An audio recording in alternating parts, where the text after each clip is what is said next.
नमस्कार, स्वागत है आपका। आप देख रहे हैं खबर पक्की है और मैं हूं आपके साथ शीरी। गाजियाबाद में थाने के बाहर युवक की हत्या होने से हड़कंप मच गया। दरअसल एक झगड़े की शिकायत दर्ज कराने पहुंचा था युवक, जिसकी गोली मारकर युवक को मौत के घाट उतार दिया गया।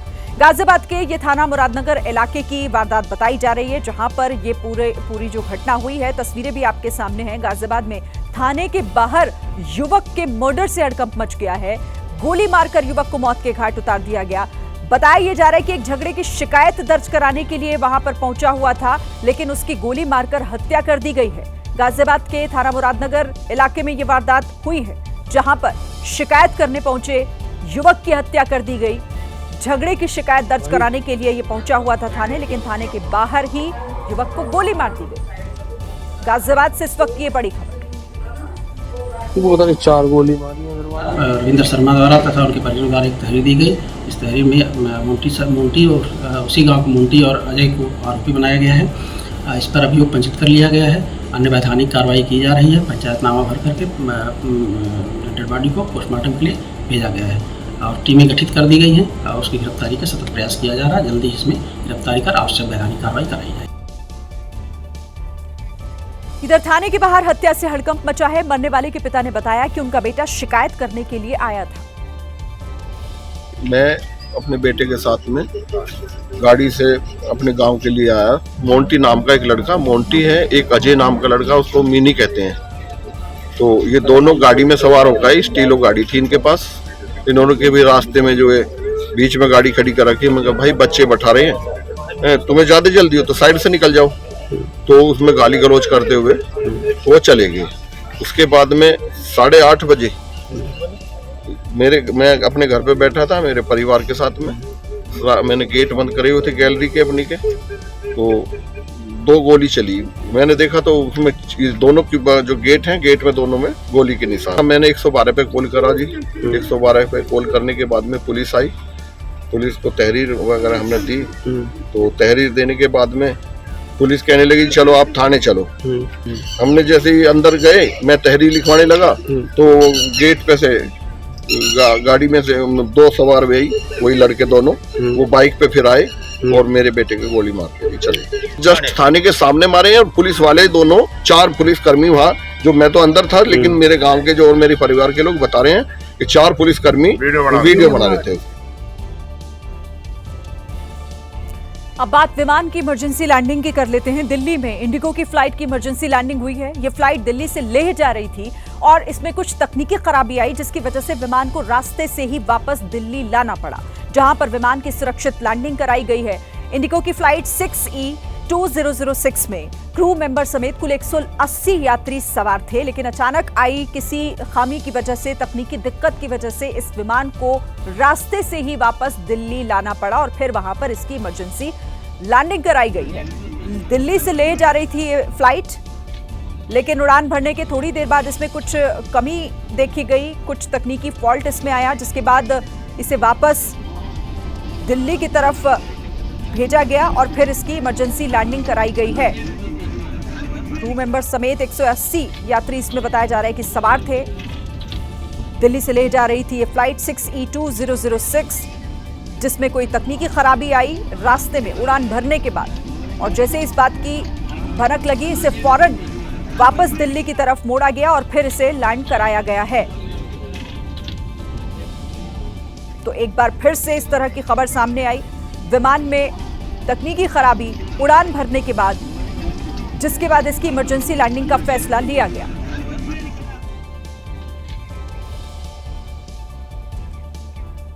राजा रघुवंशी हत्याकांड में उस तीसरे किरदार के बारे में पता चल गया है। पुलिस सूत्रों की अगर माने तो वो शख्स राज ही था, जिसने संजय वर्मा नाम से एक फेक सिम लिया हुआ था और इसी सिम पर सोनम की 112 बार बातचीत हुई थी। हालांकि पुलिस ने इस मामले में चौंकाने वाला खुलासा करते हुए कहा है कि यह नंबर किसी और का नहीं, बल्कि राजा हत्याकांड के मुख्य आरोपी और सोनम का कथित प्रेमी राज कुशवाहा ही इस्तेमाल कर रहा था। राज ने ही फर्जी नाम से सिम कार्ड को खरीदा हुआ था और वो संजय वर्मा बनकर सोनम के संपर्क में रहा। हालांकि सोनम के परिजन और भाई गोविंद किसी संजय वर्मा के बारे में नहीं जानते हैं। उन्होंने कहा कि उन्हें कोई इन्फॉर्मेशन नहीं है। पूछताछ में उन्होंने संजय वर्मा को जानने से इनकार किया है।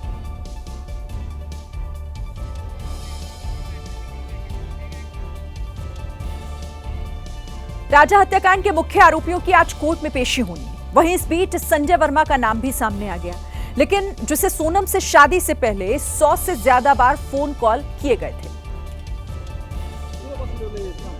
राजा रघुवंशी हत्याकांड के सभी आरोपियों की आज कोर्ट में पेशी होगी। 8 दिन की रिमांड खत्म होने के बाद आज सभी आरोपियों को कोर्ट में पेश किया जाएगा। रिमांड में पुलिस ने तमाम आरोपियों से पूछताछ कर कई अहम सबूत जुटाए हैं। साथ ही पुलिस ने आरोपियों के साथ मौका वारदात पर सीन भी रिक्रिएट किया है। वहीं इस बीच ये भी दावा सामने आया है कि सोनम रघुवंशी संजय वर्मा नाम के शख्स से लगातार संपर्क में थी और वो उससे घंटों बात करती थी। जानकारी के मुताबिक सोनम ने करीब 1 महीने में इस शख्स से 234 बार बात की। ऐप पर यह नंबर संजय वर्मा के नाम पर रजिस्टर्ड है। 1 मार्च से 8 अप्रैल के बीच दोनों में 234 बार बातचीत हुई, लेकिन अचानक 8 जून को रात करीब 11:30 बजे वो नंबर बंद हो गया और 8 जून की रात को ही गाजीपुर में सोनम मिली थी। वहीं मेघालय पूर्वी हिल्स जिले के एसपी विवेक ने इसे लेकर बड़ा खुलासा किया है। उन्होंने बताया कि पुलिस ने वर्मा का पता लगाने के लिए इंदौर में तलाशी अभियान चलाया, जिसका फोन बंद था।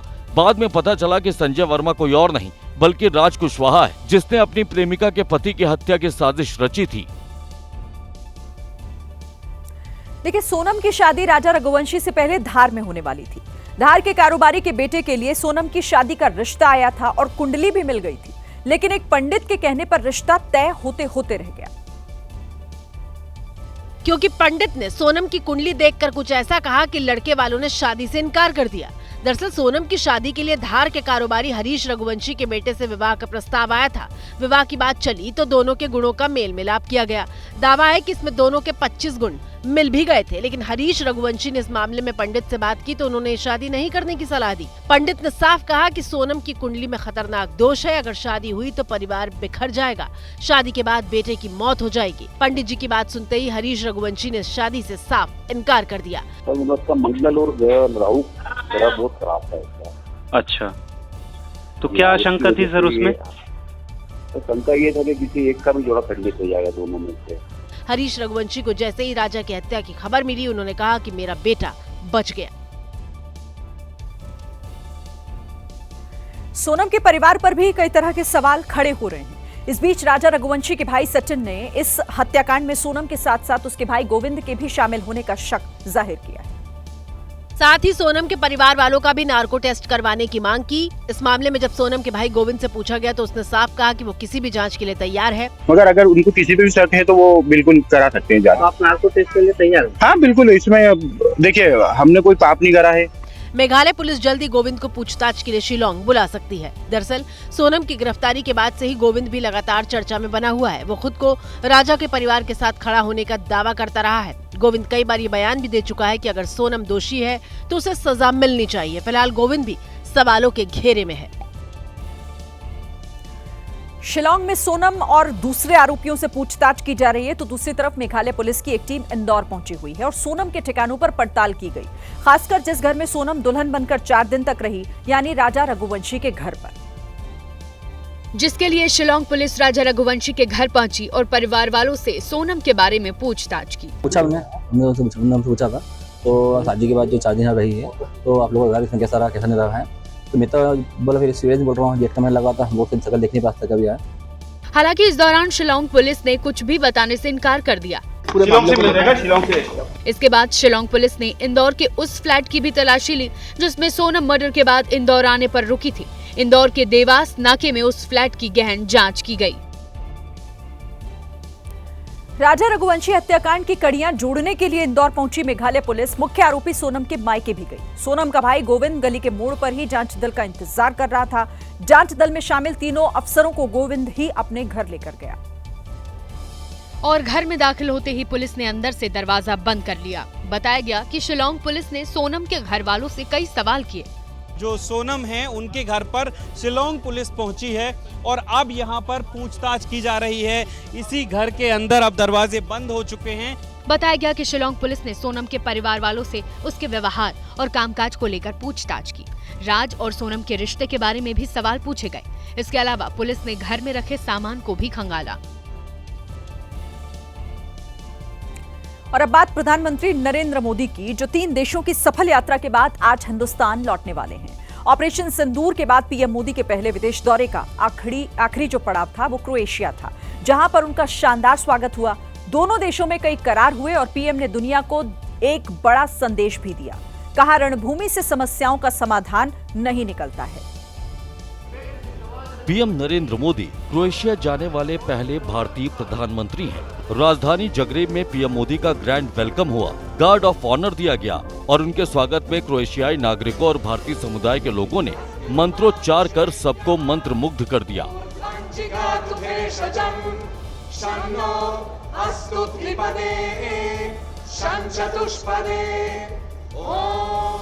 इसके बाद स्वागत में नृत्य पेश किया गया।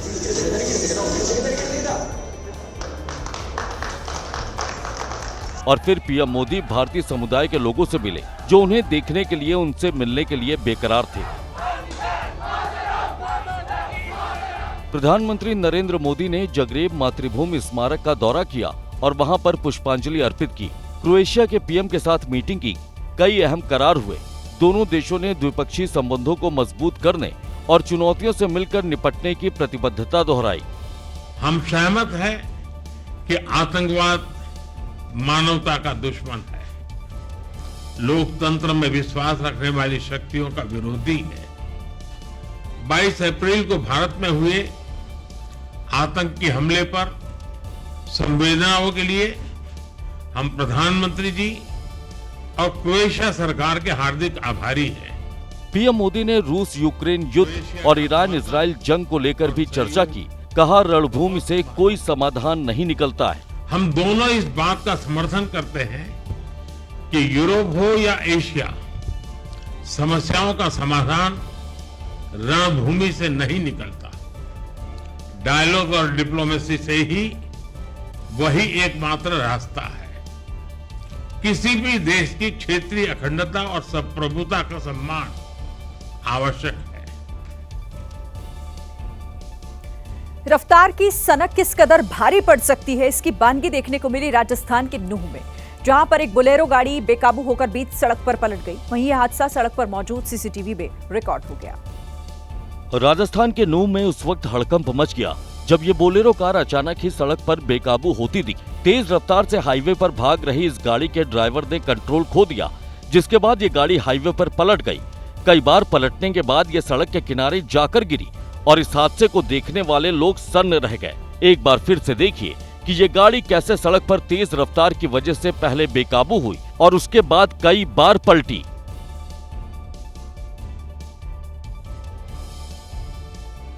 गाड़ी को इस तरह हाईवे पर पलटता देख मौके पर अफरा तफरी मच गई।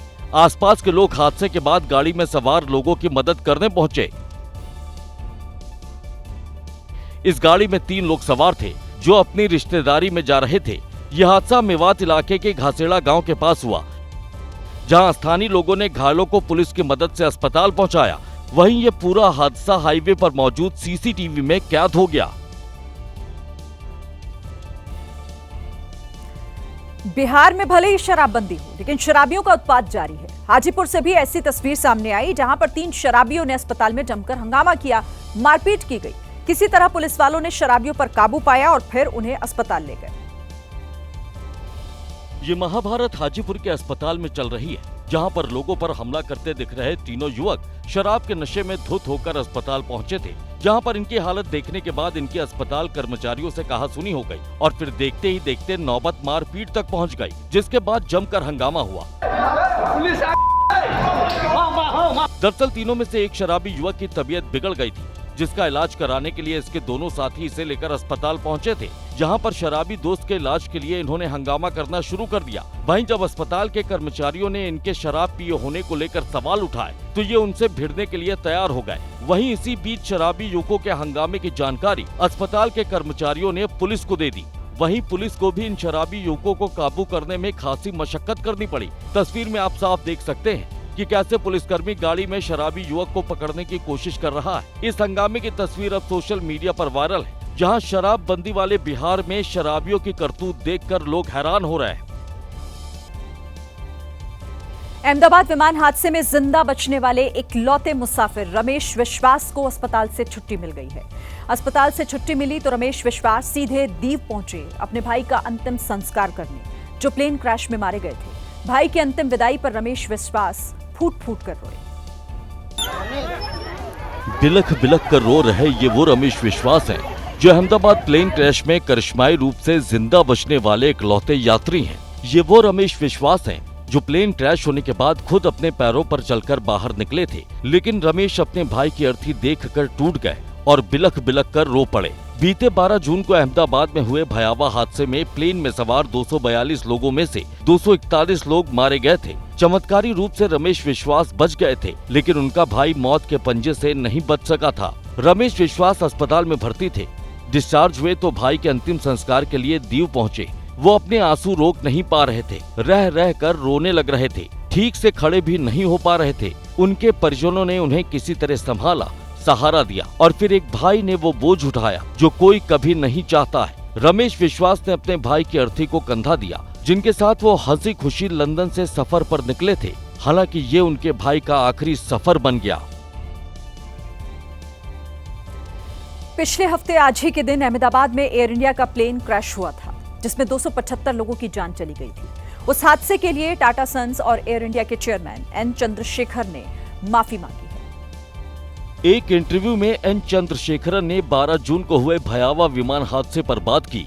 प्लेन कैसा था, पायलट कितने अनुभवी थे और हादसे को लेकर जो जांच चल रही है उसको लेकर खुलकर बात की और हादसे में अपनों को गंवाने वाले पीड़ित परिवारों की हर संभव मदद की बात कही। मेरे पास किसी को सांत्वना देने के लिए शब्द नहीं है। मुझे बस इस बात का गहरा अफसोस है कि ये दुर्घटना टाटा के स्वामित्व वाली एयरलाइंस में हुई। मुझे बहुत दुख है और हम इस समय पीड़ित परिवारों के साथ होने के अलावा कुछ नहीं कर सकते। ये बताना बहुत मुश्किल है कि वे किस दौर से गुजर रहे हैं। इसके साथ ही हादसे का शिकार हुए विमान को लेकर उठ रहे सवालों पर भी बड़ा खुलासा किया। मानवीय त्रुटि एयरलाइंस, इंजन और मेंटेनेंस को लेकर अटकलें चल रही हैं। बहुत सारी थ्योरी है, लेकिन जो तथ्य अब तक मेरे सामने आए वो ये है कि विमान का रिकॉर्ड बिल्कुल साफ है। दोनों इंजन की हिस्ट्री साफ है। दाहिने इंजन को मार्च 2025 में ही बदला गया था। बाएं इंजन की 2023 में सर्विस हुई थी और अगली मेंटेनेंस दिसंबर 2025 में होनी थी।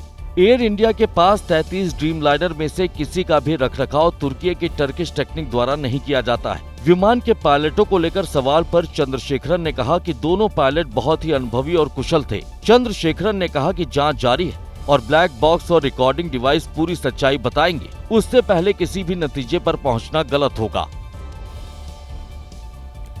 और अहमदाबाद में हुए हादसे के बाद एयर इंडिया ने एक बड़ा फैसला लिया है। यात्रियों की सुरक्षा से जुड़ा हुआ ये बड़ा फैसला है। उड़ानों में 15% की अस्थायी कटौती की गई है। 20 जून से मध्य जुलाई तक ये लागू रहेगी। वाइड बॉडी वाली उड़ानों में कटौती की गई है। संचालन में स्थिरता बनाए रखने के लिए यह महत्वपूर्ण फैसला लिया गया है। यात्रियों की बेहतर सेवा और उन्हें असुविधा से बचाने के लिए यह फैसला लिया गया है। तो वाइड बॉडी वाली जो उड़ानें हैं वो फिलहाल उसमें कटौती की गई है। 15% की अस्थायी कटौती। बोइंग 787-8 और 787-9 विमानों की जांच भी की जा रही है। डीजीसीए ने एनहांस्ड सेफ्टी इंस्पेक्शन किया है, जिसके बाद ये फैसला महत्वपूर्ण हो जाता है यात्रियों की सुरक्षा से जुड़ा हुआ। एयर इंडिया में कुल 33 बोइंग 787-8-9 विमान मौजूद हैं और इन 33 में से 26 बोइंग 787-8-9 सुरक्षित घोषित किए गए हैं। बाकी विमानों की जांच भी जल्द पूरी कर ली जाएगी। एहतियातन बोइंग 777 बेड़े की भी अतिरिक्त सुरक्षा जांच की जा रही है। तो एहतियातन कदम भी उठाए जा रहे हैं इस हादसे के बाद।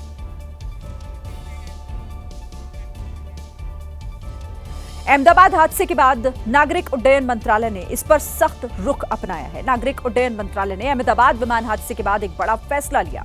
एयरपोर्ट के पास ऊंची इमारतों के लिए नियम से ज्यादा ऊंची इमारतों पर सख्ती अब जो है वो बढ़ती जाएगी। डीजीसीए की तरफ से कहा गया है कि नियम से अधिक ऊंची इमारत बनाने पर नोटिस जारी किया जाएगा। नोटिस का 60 दिन के भीतर जवाब देना होगा और नहीं दिया तो फिर इस पर कार्रवाई होगी। ज्यादा ऊंची इमारत मिलने पर कार्रवाई की जाएगी। नियम से अधिक ऊंची इमारत को गिराने का काम किया जाएगा। जो अधिक ऊंचाई वाले पेड़ हैं उन्हें भी हटाया जाएगा। तो अहमदाबाद हादसे के बाद नागरिक उड्डयन मंत्रालय का यह बड़ा फैसला, सख्ती बरती जाएगी। नियमों का अब ज्यादा सख्ती से जो है वो पालन कराया जाएगा।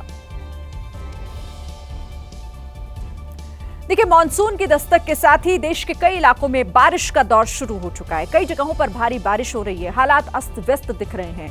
कई जगह जलभराव से लोगों की मुश्किलें बढ़ गई हैं।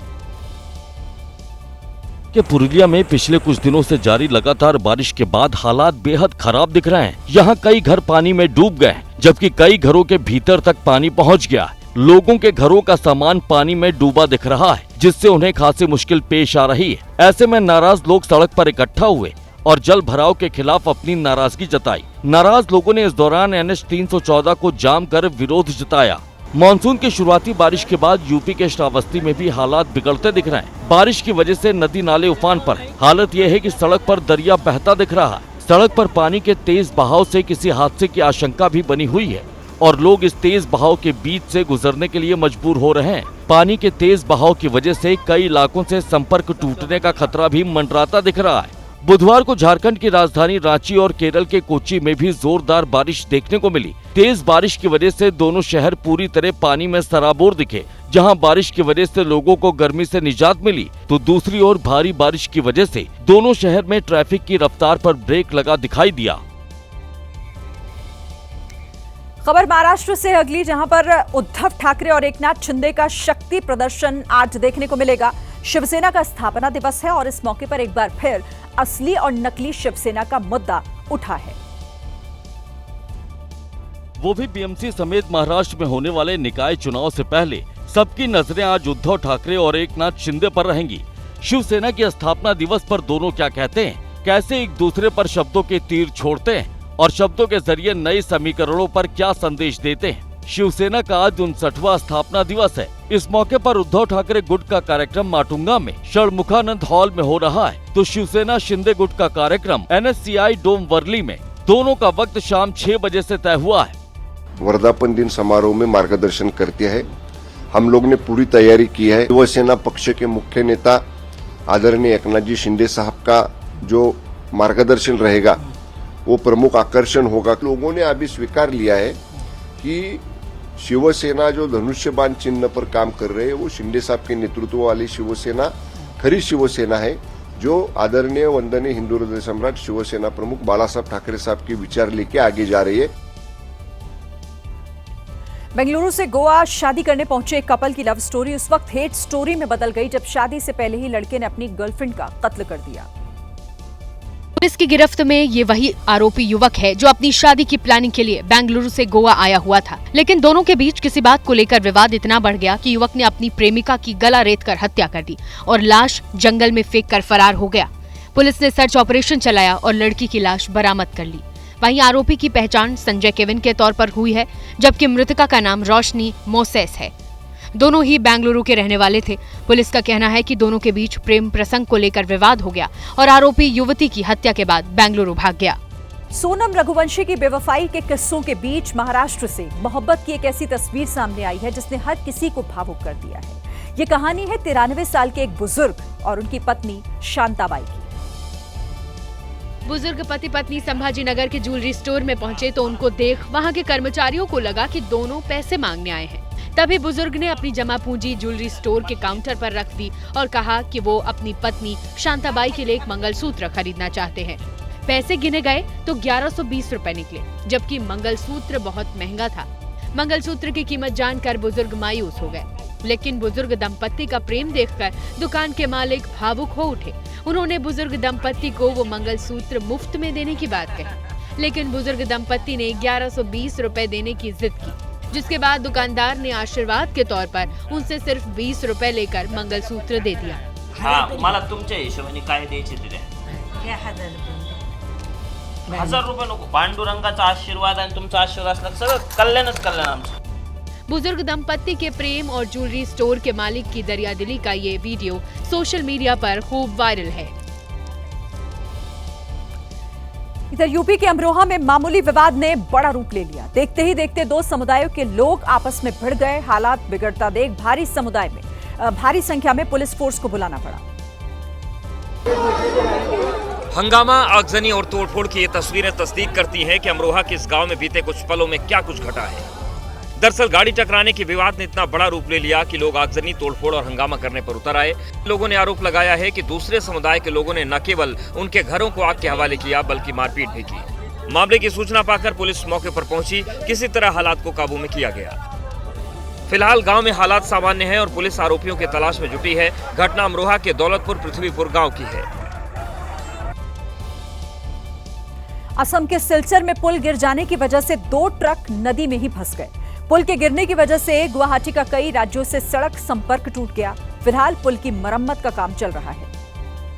हादसे के वक्त 2 ओवरलोडेड ट्रक पुल से गुजर रहे थे। जैसे ही वो बीचों बीच पहुंचे तभी पुल भर कर गिर पड़ा। वीडियो में देख सकते हैं कि नदी के बीच में दोनों ट्रक फंसे हुए हैं। दोनों ट्रकों पर भारी भरकम पत्थर लदा हुआ है। तय मानक से ज्यादा वजन होने के कारण पुल ढह गया। पुल टूटने के बाद स्थानीय प्रशासन के अधिकारी मौके पर पहुंचे और राहत का काम शुरू किया। आसपास के लोग सड़क की दूसरी तरफ जाने के लिए अब नाव के सहारे नदी पार कर रहे हैं। इस पुल की 1 महीने पहले ही मरम्मत की गई थी। पुल के टूटने की वजह से गुवाहाटी का त्रिपुरा और मिजोरम के कई जिलों से संपर्क टूट गया है।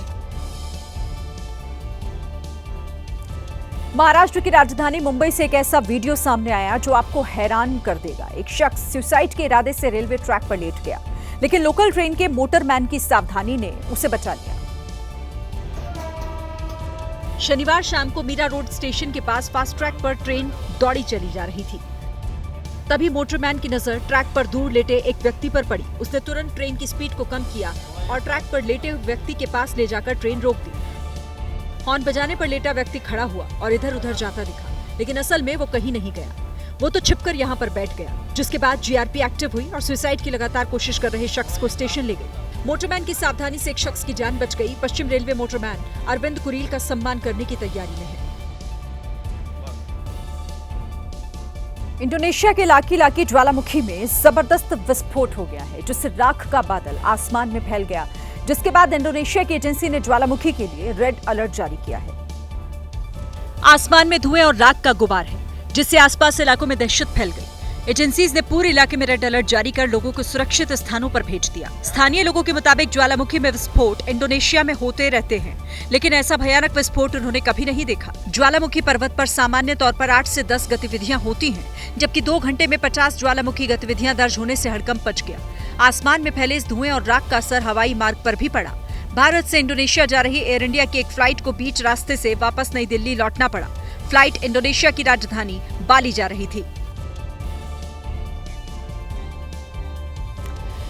तो देखिए, बिहार के नालंदा की भी बात कर लेते हैं, जहां पर राहुल गांधी की एक तस्वीर वायरल होने से विवाद हो गया, जिसमें वो नीट पेपर लीक आरोपी संजीव मुखिया के भतीजे के साथ दिख रहे हैं। ये तस्वीर सोशल मीडिया पर वायरल होने के बाद राजनीतिक दलों के बीच आरोप प्रत्यारोप का दौर शुरू हो गया है।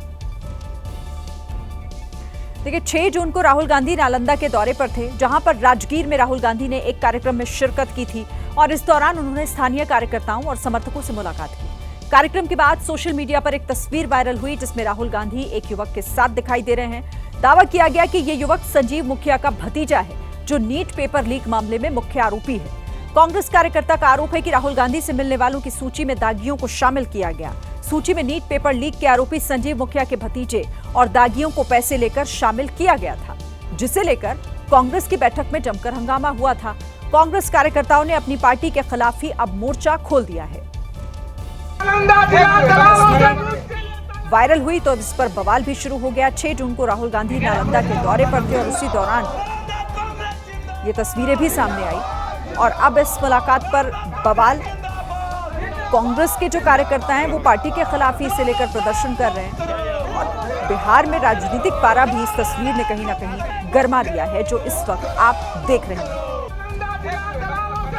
संजीव मुखिया के भतीजे के साथ राहुल गांधी दिखाई दे रहे हैं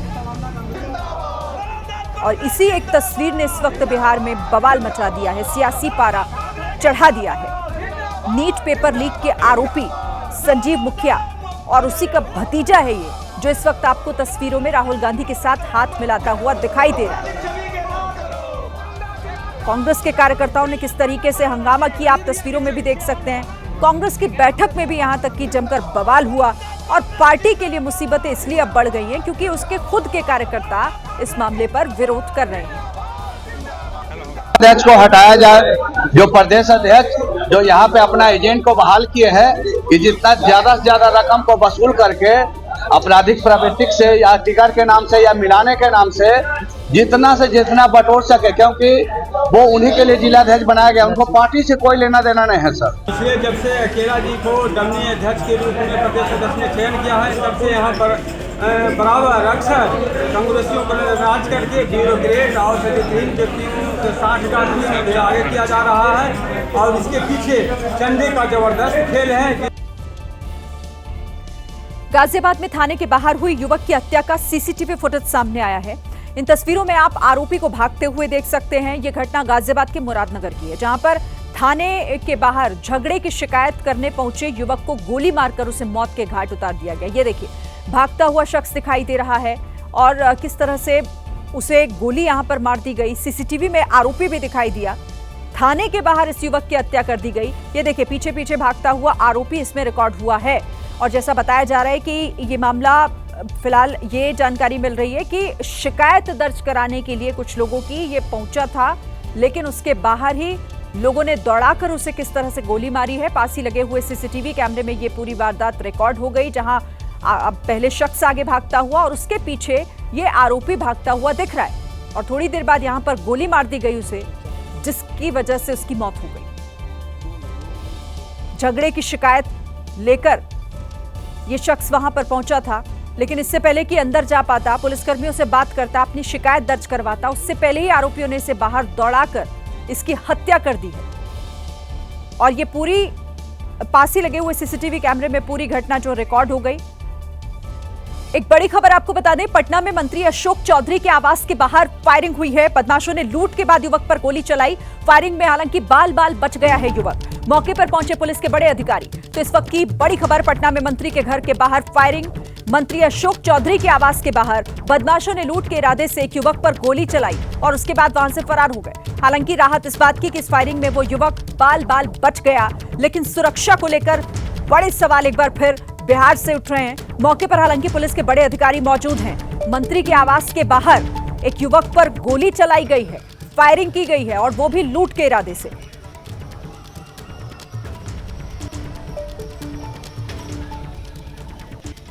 देता है फायरिंग कर, मेरे भाई पे फायरिंग कर दी। कोई ऐसा, अगर ऐसा कोई ऐसा झगड़ा, कोई ऐसा दुश्मनी न मेरे साथ हुई है न उसके साथ हुई है। हम लोग अपना ड्यूटी क्या करते हैं। आपके भाई? मेरे भाई डॉक्टर के गाड़ी चलाता है। अच्छा, गाड़ी चलाते हैं। मेरा छोटा भाई है। अच्छा। डॉक्टर का गाड़ी चलाता है। फुलवाड़ी में डॉक्टर है। यहाँ से 8 बजे जाता है, 10 बजे के आसपास गाड़ी से डॉक्टर साहब अपना जाते हैं। 1 घंटा पहुँचने में गाड़ी का लगता है। वो अपना काम कर 8 बजे वो पर डे घर से निकल जाता है। प्राइवेट जॉब करता है। अपराधी किधर भागे आप लोगों ने? अपराधी ये सामने, अपराधी को हमने नहीं देखा। मतलब यहाँ से सीधा ऐसे यहाँ से भागे हैं। अपराधी भाग करके कहाँ गए ये मुझे नहीं पता। भाई को पुलिस का लगे? अब अभी तक तो थाने में थे। घायल वायल कुछ? हाँ, थोड़ा सा वो घायल है। फेस, हाथ पैर, गोली नहीं लगी है। वो अपना बचाव में गोली नहीं लगी, वो गोली चलाया तो हाथ पे मार दिया, गोली दीवार। अमेरिकी प्रेसिडेंट ट्रंप को लेकर संजय राउत ने एक बड़ा बयान दिया है। ट्रंप कई देशों में सत्ता बदलने की कोशिश कर रहे हैं। क्या ट्रंप का इरादा भारत में भी ऐसा ही करने का है? क्या ट्रंप भारत में भी सत्ता परिवर्तन करना चाहते हैं? तो ट्रंप को लेकर संजय राउत का ये बड़ा बयान। प्रेसिडेंट ट्रंप इस बात को लेकर कहीं बातचीत नहीं करे? कहीं नहीं। देखो, मैं प्रेसिडेंट, जैसे प्रेसिडेंट ट्रंप बहुत से देश में हस्तक्षेप कर रहा है और सत्ता में बदलाव चाहता है, क्या प्रेसिडेंट ट्रंप का हिंदुस्तान में यही इरादा है? मुझे शंका आती है। Thank you.